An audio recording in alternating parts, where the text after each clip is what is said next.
And you see, Paul will understand how I feel.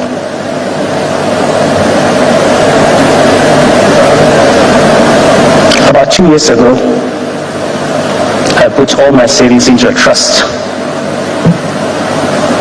for the education of my children. I have many.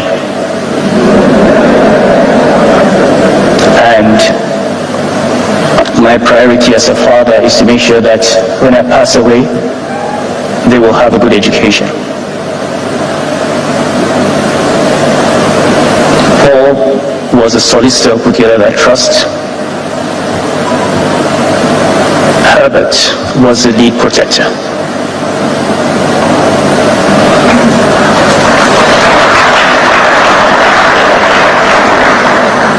And Paul, remember, when we had the first formal meeting, I said, Herbert, I'm placing you in charge of this trust for the education of my children, because I know that even if I died, I did not leave any money, you would educate my children.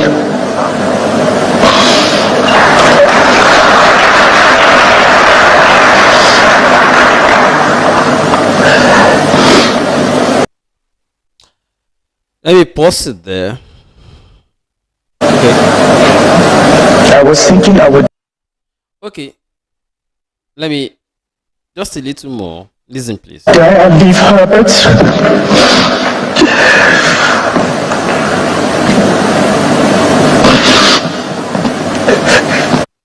He was thinking he would die before Wigwe, right? All his money he left all his money in trust with Wigwe at Access Bank. Gentlemen and ladies, when they say the rich also cries, it's about money. No, we need to begin to decode some codes. Many things were encoded for us in Proverbs, and we need to begin to decode them. He cried, and that cry was a message to the new board as constituted by the Access Bank. Say, guys, I got interest. Unfortunately, my witness is no more. But just know it, I got interest. And I got evidence. And guys, come. I'm not going to speak too much, but it is for the wise. Sanusi is a strong man. For Sanusi to cry, something they involve. I don't need to replay it. You don't hear him. You get why it delayed till now before I talk about him. Gentlemen and ladies, I'm simply saying that. No, permit me, please. I want to take this man with Agbada off my screen.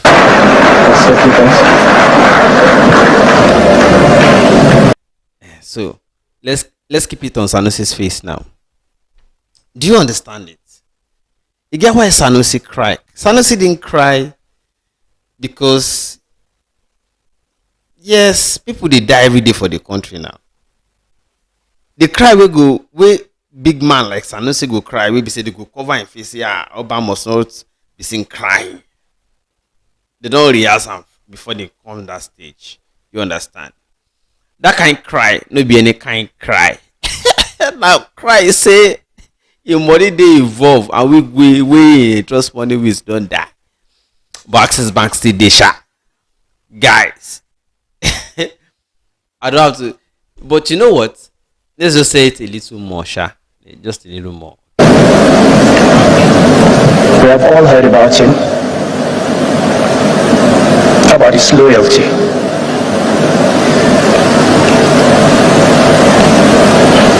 You know, when I had problems in Kano, I called him about 6 months before I was told to leave Kano. And I said to him, Herbert, I know you did all your best to solve all this problem, but I'm convinced that this is what is going to happen. And he said to me, Your Highness, don't worry. Whatever happens, don't worry, we're here for you.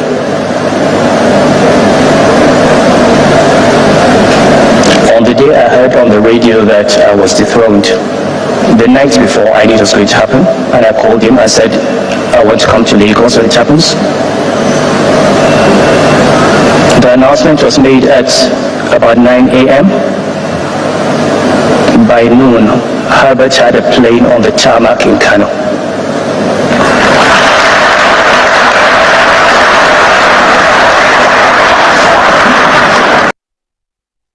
Just a comment there.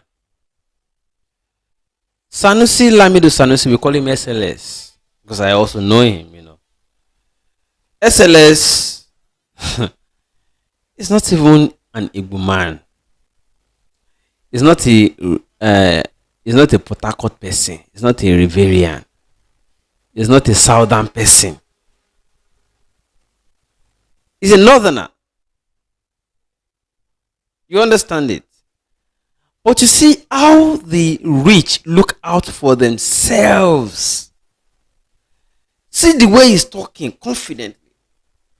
Now where they get issue with all this so-called, when election comes now, and I go the queue behind rich people, we be say, and I know, please, let's get sense.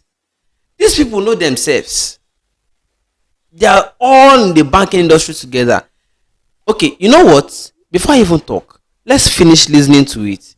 How they were always providing him cars, everything he needs, private jets, whatever he needs at Access Bank. And you will never hear Pim. But now poor people go they defend the Wigwe against Sanusi, Sanusi against Wigwe, Sanusi against this one against that one. Poor people will never chop. Let's continue. The plan then was to take me into exile for many years. I put my family on that plane. No message, no phone call, nothing. Just put them on that plane and sent them to Lagos. Herbert received them. Put them in a hotel. Later, got them flats, got them accommodation. For months, when I came, we stayed there. I can go on and on. Shola is here. Herbert said to me, Your Highness, you want to travel, tell Shola. I just call Shola and I get a jet. So much so that people believe I own the jet. Some people believe that I own Access Bank, and Ike and Herbert are fronting for me. They gave me the cars and the drivers, they gave me security, they gave me the private jet. And they ask for nothing, and they don't talk about it. When I talk to them,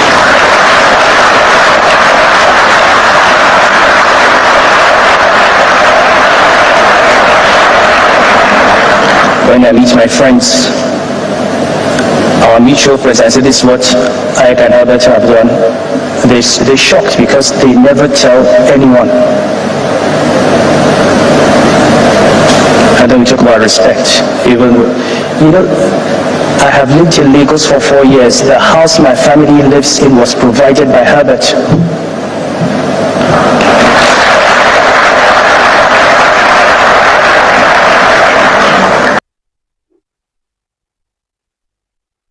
Need I say more? No. Need I say more? Okay. So, that's a rich man from the north. Wigwe isn't even from the north.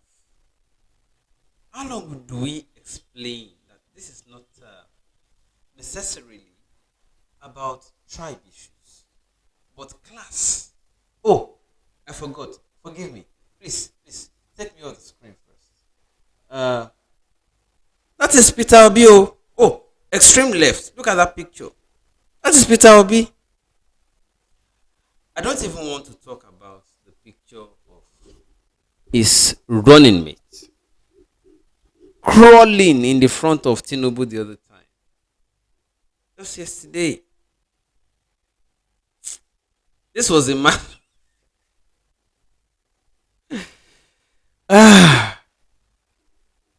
Nigeria's problem is a class issue. It is never, and never will be about tribes issues.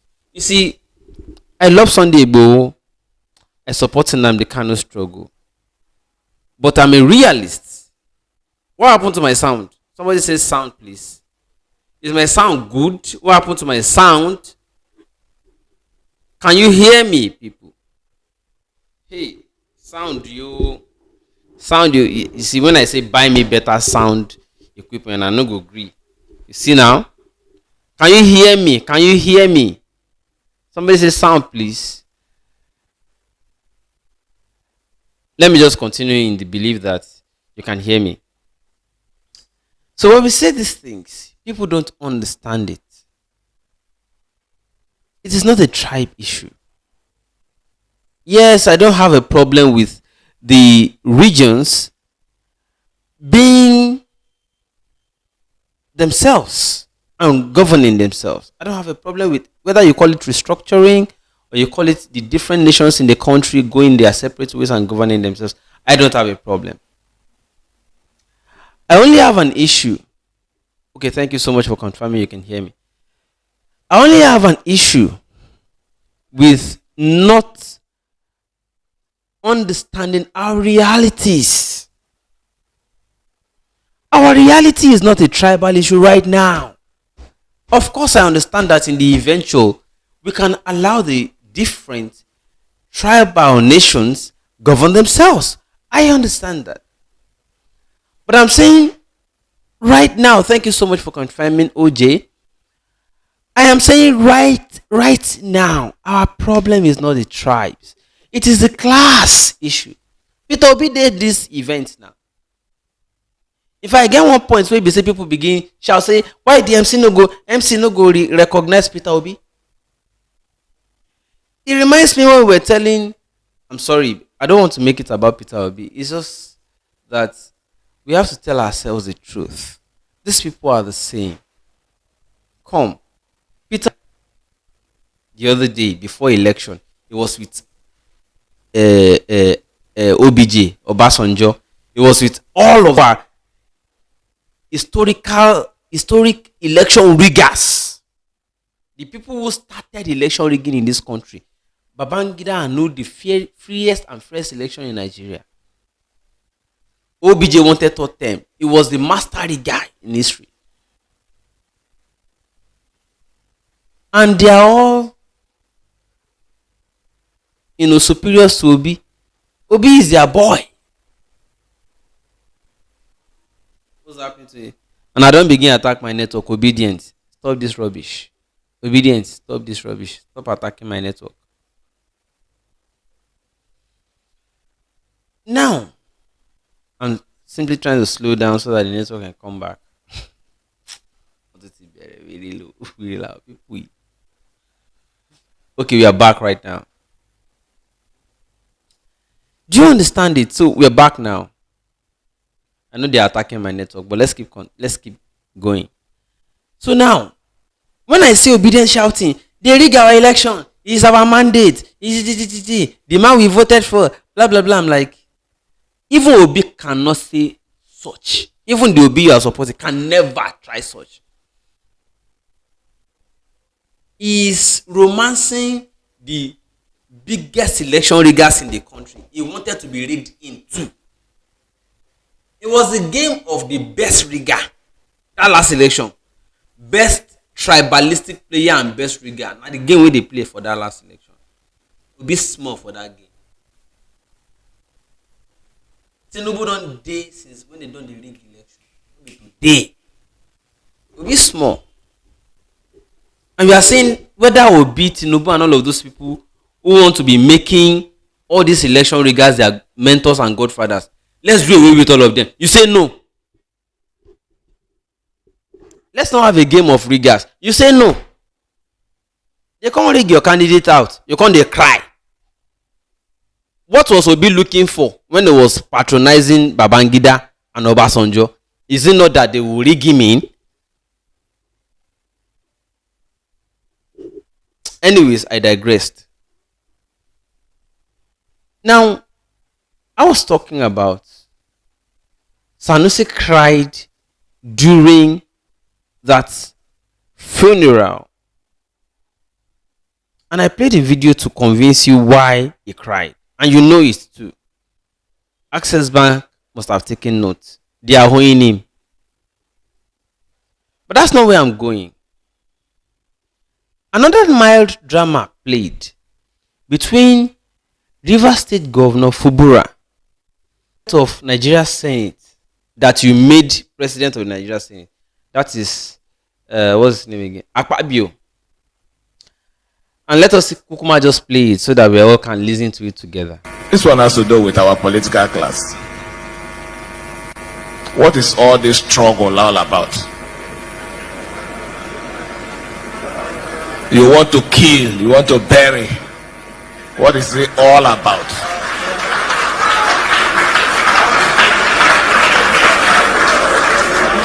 What is the struggle all about? I will answer you. The struggle. Just a quick comment in passing. Governor Fubura was trying to bring in the sober reflection mood, which is normal at funeral. Like, what is this life really about? Why are we killing ourselves over politics? Even if you don't kill somebody, you can die in aircraft, you can die in his house, you can die by a bomb blast, you can die by simple health issue, you can die by anything. So why do you want to kill people over because you are looking for power? And now, Akpabio is replying. You have wicked people in power. Let's listen to him continuously. We are not talking politics. In 2006, I wanted to be a deputy governor. So the then deputy governor invited me and told me that this office has no money. There is nothing in it. I don't know why you still insist on moving me from here and taking over. So a woman who went with me said, Your Excellency, then don't wait for impeachment. Just resign since there is nothing in it. And he stood up and he started punching the woman. And I told him, Your Excellency, don't punch her. She's telling the truth. There is nothing in the office. That's why I want it. Because we are too big for it. So, Your Excellency, Governor Fubara, if there is nothing in the struggle, don't struggle.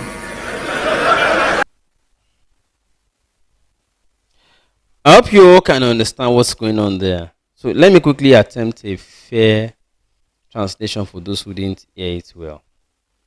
Now, Fubura was trying to bring a sober reflection. Say, guys, let us reflect to what is there in this thing we are all doing? Why are we killing ourselves? And then Akpabio came and in his usual characteristic manner and say, if there's nothing there, why did you want to be governor? Why did you struggle to be governor?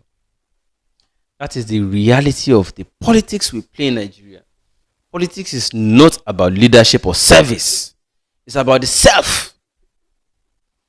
Akpabio told the truth, though. He told the truth to an extent. The truth to the extent that when he wanted to be deputy governor, the incumbent did not want to leave. You have to force the incumbent out, say, don't deceive me that there's nothing in the office. At least leave first. Let me occupy it since there's nothing in it. And then he went on to suggest to Fubura that, guys, come.